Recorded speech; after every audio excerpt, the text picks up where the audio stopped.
ನಮಸ್ಕಾರ ವೀಕ್ಷಕರೇ, ಕ್ರೈಮ್ ಪ್ರಪಂಚ ಡಿಜಿಟಲ್ ಸುದ್ದಿವಾಹಿನಿಗೆ ಸ್ವಾಗತ. ನಡುರಾತ್ರಿ ಬೆಂಗಳೂರಿನಲ್ಲಿ ಮತ್ತೊಂದು ಭೀಕರ ಕೃತ್ಯ. ದೋಸೆ ತಿನ್ನಲು ಹೋದ ವ್ಯಕ್ತಿ ರಕ್ತದ ಕೆರೆಯಲ್ಲಿ ಬಿದ್ದಿದ್ದಾನೆ. ಇದು ಯಾವ ನಗರ? ಸುರಕ್ಷಿತ ಬೆಂಗಳೂರು ಅಥವಾ ಅಪಾಯದ ಅಡ್ಡ? ಹೌದು ವೀಕ್ಷಕರೇ, ಬೆಂಗಳೂರು ಬಸವೇಶ್ವರ ನಗರದಲ್ಲಿ ನಡೆದ ಈ ಭೀಕರ ಹತ್ಯೆ ಇಡೀ ನಗರವನ್ನೇ ಬೆಚ್ಚಿ ಬೀಳಿಸಿದೆ. ಘಟನೆ ರಾತ್ರಿ ಸುಮಾರು 11:30 ವೇಳೆಗೆ ಶಿವನಹಳ್ಳಿ ಪ್ರದೇಶದಲ್ಲಿ ನಡೆದಿದೆ. ಶಶಿಕುಮಾರ್ ಎಂಬ ವ್ಯಕ್ತಿ Shri Guru Raghavendra veg and dosa corner ಬಳಿ ಊಟ ಮಾಡಲು ಬಂದಿದ್ರು. ಈ ವೇಳೆ ಏಕಾಏಕಿ ಇಬ್ಬರು ದುಷ್ಕರ್ಮಿಗಳು ಅವರ ಮೇಲೆ ದಾಳಿ ನಡೆಸಿದ್ದಾರೆ. ಚಾಕು ಮತ್ತು ಡ್ರ್ಯಾಗರ್ನಂತಹ ಮಾರಕಾಸ್ತ್ರಗಳಿಂದ ಇರಿದು ಕೊಲೆ ಮಾಡಲಾಗಿದೆ. ಜನಸಂಚಾರ ಇರುವ ಪ್ರದೇಶದಲ್ಲೇ ಈ ಘಟನೆ ನಡೆದಿರುವುದು ಆತಂಕ ಹೆಚ್ಚಿಸಿದೆ.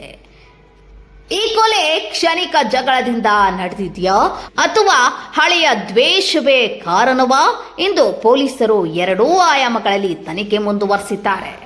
ಘಟನೆ ನಡೆದ ತಕ್ಷಣವೇ ಬಸವೇಶ್ವರ ನಗರದ ಪೊಲೀಸರು ಸ್ಥಳಕ್ಕೆ ದೌಡಾಯಿಸಿ ಪರಿಶೀಲನೆ ನಡೆಸಿದ್ದಾರೆ. ಸಿಸಿಟಿವಿ ದೃಶ್ಯಾವಳಿ ಆಧರಿಸಿ ಆರೋಪಿಗಳನ್ನು ಬಂಧಿಸಲಾಗಿದೆ. DCP Yathish N, ACP Chandan Kumar ಮಾರ್ಗದರ್ಶನದಲ್ಲಿ ಇನ್ಸ್ಪೆಕ್ಟರ್ ಚಿಕ್ಕಸ್ವಾಮಿ ಮತ್ತು ಸಿಬ್ಬಂದಿ ವರ್ಗಗಳ ತಂಡ ಕಾರ್ಯಾಚರಣೆಯನ್ನ ನಡೆಸಿದೆ.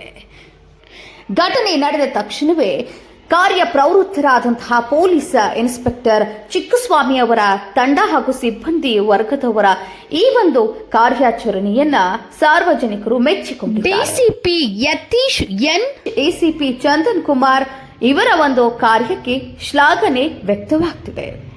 ಇಂತಹ ಇನ್ನಷ್ಟು ಪೊಲೀಸ್ ಹಾಗೂ ಕ್ರೈಮ್ ಸುದ್ದಿಗಳಿಗಾಗಿ ಕ್ರೈಮ್ ಪ್ರಪಂಚ ಡಿಜಿಟಲ್ ವಾಹಿನಿಯನ್ನ ಲೈಕ್ ಮಾಡಿ, ಶೇರ್ ಮಾಡಿ, ಸಬ್ಸ್ಕ್ರೈಬ್ ಮಾಡೋದನ್ನ ಮರಿಬೇಡಿ.